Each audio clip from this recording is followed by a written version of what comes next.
nimba uri umukobwa cyangwa uri umuhungu ukaba uteganya kuvuga ati nshaka umugabo nshaka umugore, kugira ngo mve aka kantu ugomba kuvuga ati njye ibintu ngiyemo nzabishobora. Ese ninshaka umugore nzabaho neza? Ese ninshaka uwo mugore ntago azaba ari uw'agahararo, tuzabana paka dushaje? Icyo kintu ubanza igitekerezo. Hana kwa kundi uzazana umugore mukabana umwaka wa mbere wa kabiri, wajya ugenda hariya ku muhanda ugiye kuza kureba akantu runaka, kunywa agacupa, ugahita tubona undi mukobwa umva nyine uramushegeye, none wa wundi wawubonye ari mubi. Ese ubona ni mubi kuko nyine mumaranye igihe waramukunda iki irari, kari agahararo nyine waramukunze, abaye umwaka wa mbere wa kabiri usumuta mu bigori, buriya ni umwanda. Oya my friend, ndagira ngo ibyo nyine nawe mba nshaka kubabwira kabisa. Ibyo mba nshaka kubageza mvuga ati nimba uhisemo ngo ushaka umukunzi tukabana nyine mu buzima nyine, ukaba umugore ngaba umugabo akaba uko nguko nyine ugomba kubana, ugomba kugenda ukareba umugore mwiza wumva ushaka cyangwa umugabo wumva ushaka, ukazabana paka musaze. Bana bya bindi byo kujya mucana inyuma usanga muri gukwepana, barata umugabo wanjye yagiye ku kazi araza saa 12 akamutema amagara undi aze twirirwana.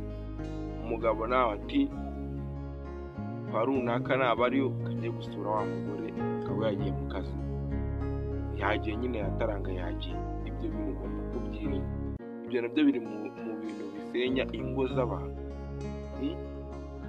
Rero ushobora kubona ndi muto, nibyo koko ndi na mutoya, uvuga ati wowe ibintu uvuga uracyari umwana, nabyo gusa ibyo kuko nyenda ndabyemera ndacyari n'umwana, ariko se ndi umwana wo kuba natamenya, ndi umwanya wo kuba natamenya ngo bigenda gute, abantu babanye neza bameranye gute? Oya wapi kabisa. Erega buriya nimba wenda urugero ushakanye n'umugore wagiye kunywa inzoga mu kabari, abizi iyo umuntu yasinze aba yumva isi ariye. Unyweye inzoga, ubonye Sandrine, ubonye Kevine, ubonye Riette, abo nabo nyine nk'amazina y'abakobwa mba mucishirizeho. Uragiye umubwiye uburyo ari mwiza, uburyo wamukunze, uburyo wamwishimiye kubera n'umubyeyi. Abagore nabo rero cyangwa abakobwa ni abantu nyine bishyira ibintu bagenda bakabyishyiramo neza, akavuga ati umuntu ntabwo yambeshye, wabitewe n'iki na ka gacupa wanyweye. Then muragiye muraryamanye umuteye inda, ejo arabikubwiye usimbukiye hejuru urabyihakanye. Wabikoze ute? Wasinze ntavuze, inzoga zakushaka ngo ni mwiza, by'uko wenda atari na mwiza, cyangwa wenda yaba ari na mwiza usanga nta na gahunda wari ufite nyine yo kujya mu ibyo bintu kabisa.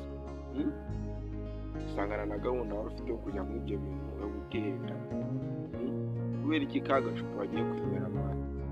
Ibyo bintu wabyirinda, ukamesa kamwe kavuga ati n'uyu nguyu namuterese, nimutera inda bikabyara ingaru tuzanabana, kandi ntunarindire ko byabyara ingaru.